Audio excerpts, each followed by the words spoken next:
Hello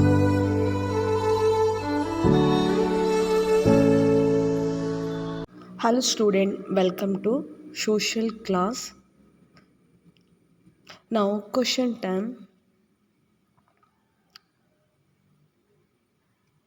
Today's section Mesopotamian civilization.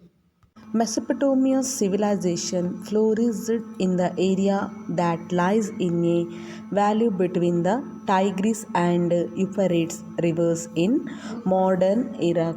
In Greek, Mesopotamia means the land between the rivers. This region was ruled by Sumerians, Babylonians, Hittites, Assyrians, and New Babylonians. Political history about of the Mesopotamian civilization.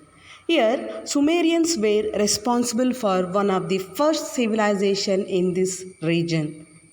Ur, Kis and Lagos were the important city-states that flourished here. Sumerians used cuneiform system of writing on wet clay slates. Akkadians ruled after Sumerians came to the power. They were conquered and destroyed by the barbarians. Later, Amorites, another Semitic tribe, ruled from Babylonia. They brought the Akkadian state under their control and established a large state. Amorites after came to the power Hammurabi. He is the most famous king among Babylonians. He was famous for his code of law. His code of law is based on ideas like an eye for an eye and a tooth for a tooth. Babylonian rule was followed by Kassite and Hittites races who ruled for some time. He was a Assur-Banipal Assyrians tribe. Assyrians defeated Hittites and ruled Mesopotamia. Assur-Banipal was the last great king of the Assyrian. He was a brave warrior and also a poet.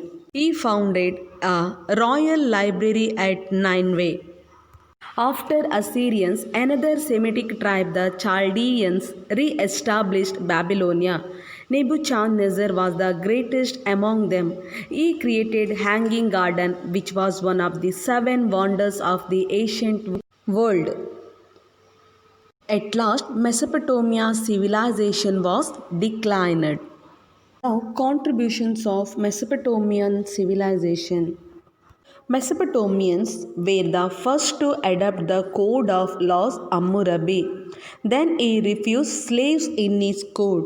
Then high-raised temples named ziggurat were built here. Cuneiform script was used by these people.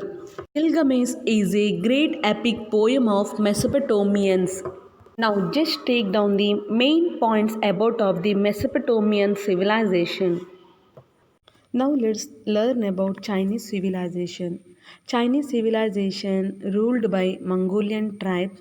Yangtze, Zhejiang and Huanghe Yellow rivers are the prominent river of this region. So they are called the cradle of the Chinese civilization. They ruled from the villages and they developed foreign trade by growing paddy and silk.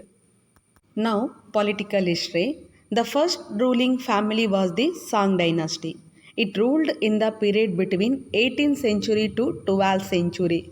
The prosperity of Song people depend on agriculture. The Chinese had mastered the craft of producing bronze and porcelain dishes. The Song dynasty was replaced by Zhou dynasty, which ruled for a longer time.